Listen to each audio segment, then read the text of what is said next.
Everyone, RemanX here with my first video back in a little while. I've been a little busy. I'll go over that in another video down the road here. But I want to go over something kind of near and dear to my heart. Obviously, taking a few breaks because of real life that's kind of slapped me in the face. Came back to the old Man Logan release method, and well, the blog kind of leaves a lot to be desired for a lot of players. But I want to give you kind of my take on it and what I really think is the real problem here. And now that I've had a kind of a day to sort through my feelings, the first feeling was like, oh, this is bad, or well, maybe not as bad as I thought, or shut up, Dolan, whatever. Just all these different things that kind of crossed my mind and my feelings when I initially read this. Kind of like to have a little introspective and say, okay, what's really going on here? So let's break it down. If you guys aren't aware, the blog yesterday basically revealed the release method for Old Man Logan. And it's a trial like we've had in the game before. And the difference with this trial is now it is actually going to require, in the higher challenges, 7-star, 6-star, and 5 stars to be able to achieve the content, specifically Out of Time, Cabal, Emma, or Loki. Now, that's kind of back to the OG unlock method that we had in the past when the character releases happened. So it's nearly impossible to completely predict what their intentions of this design change are, but I'm going to give you my interpretation of it. First, for many players, not the tryhards that are on Twitch or on YouTube that interact with our content, but for many players, the amount of time required to get the RNG to progress to what they thought was the star level that they deserved on the legendary character probably wasn't in line with how much players were spending. Let's give you a very personal impact that I think will kind of go to the reality of why this changed. In the old days, when the characters came out, if you bought a 7-star on a character and you had it on unlock, you knew that when the legendary character came out, you would be able to get a 7-star character, even if the game mode was particularly challenging. In some cases, the game modes themselves were overtuned and were too much of a challenge, regardless of how much you built up the characters. Let's go back to the old Fury event. When we come down to what had to change, the first Scourge we had was probably the last time I think we saw Philosopher play Marvel Strike Force. What happened was the amount of time that he had to spend in game was suddenly was not replaceable by the amount of money he could spend. And so there's that balance that has to occur. So if I was to say the number one reason why I saw players leaving was it wasn't fun, resetting the game mode was fun to get the RNG, because really that was what happened. And I don't want to say this in a negative way, because knowing when to back out of a team and knowing what characters to hit is a degree of skill. But at the end of the day, as a player who's hit, top 10 in I think 3 of the 2 or 3 of the initial Scourges. I don't remember. I don't remember. I know I was top 3 in the Rogue Scourge, and I'm not sure if I was any higher. But I knew that it took a lot of time.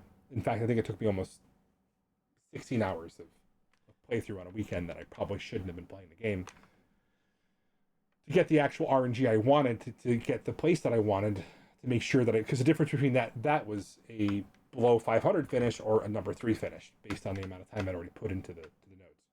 So all of this being said, when they made shard acquisition transparent and team viability transparent, we called this.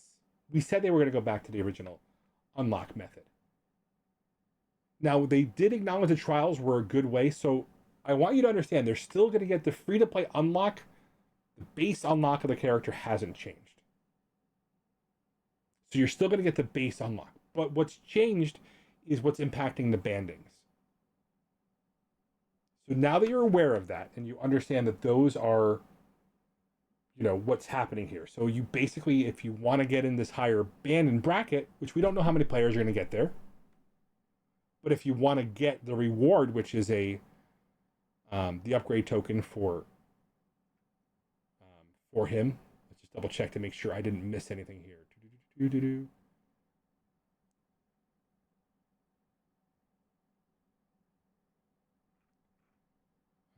So the packs.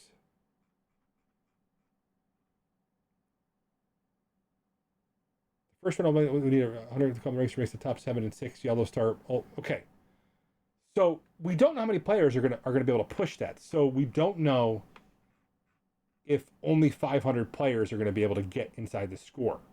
And by turning on all the packs, if a tryhard player can take a 5-star, what we do know is that they were trying to implement that in later versions of the Scourges. And trials were specifically designed to try to gate characters behind star level. They use things like massive damage and high priority targeting, and just characters that could just instantly delete a character if they had the wrong star level, unless you had perfect RNG. So we saw Titania just destroying characters if your star level wasn't high enough, and it was just frustration that you couldn't build those characters up. What this actually does mean is there is a concern that I have that goes well beyond whether or not this is in-game, is how it was communicated. If, when Cabal was released and in-game, and free-to-play players could use their cores to acquire these characters, they could have made the decision that this is going to be an impactful legendary, most likely as many of the legendaries have been in this game. We didn't realize this impactful. And I want to be able to make the decision to go after Leader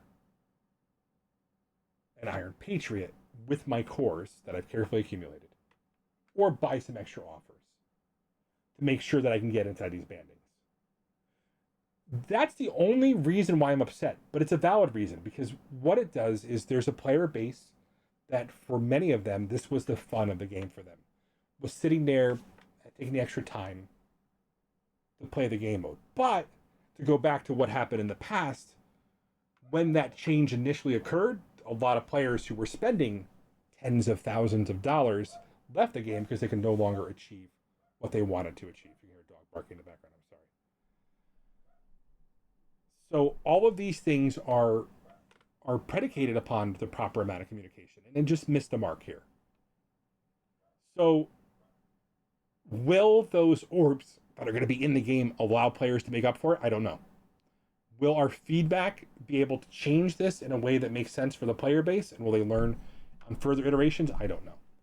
I just know that it's time to communicate how we feel about it in a way devoid of emotion, so that hopefully they can process these changes, especially for those highly engaged players that play this game for hours a day when the trials are active. Your voice needs to get heard in a way that they can understand why this impacts you. Now, there's something else to consider. With Battle World on the horizon, they had to take a look at what was happening in game. So it's very possible that they actually took the challenges of the actual Scourge levels, reduced it so there's less RNG, to make it so that this will take less time for players to complete. We just don't know. Now, they know how many players are active in these bandings, so they probably have a good idea. I think 5-star has actually been harder for free-to-play players to achieve on the initial release, but not on the subsequent releases when characters are added to the battle pass and other monthly events, etc. So all of these things have to be taken into account. From what I understand, many Krakens skipped Starbrand, and that has to be taken into account. So what they want to do is make sure, if there's a character that's a legendary requirement, that Krakens don't feel like they can suddenly skip out on a character because they have no inherent value on the team. That's a big deal. So change is inevitable, growth is optional, communication is essential. End of story. Remember, I still do things so you don't have to, and I had to process a lot of emotions yesterday, kind of figure out how I felt about this. And I hope that it gets out there so you guys can help process this. Give me guys some feedback. I don't have the same interaction. I'm not an envoy, and I don't have any plans to be an envoy for Marvel Strike Force in the near future. But I wanted to just kind of give you guys my impact on this because I'm going to be dropping videos relatively frequently on the channel again. Hopefully you guys tune in and enjoy the content soon. Remember guys, I'm back on Twitch every day from 3:30 p.m. Eastern till about 6:30, and then I will revisit my later schedule as more time becomes available for me. Thanks again, guys. See you soon.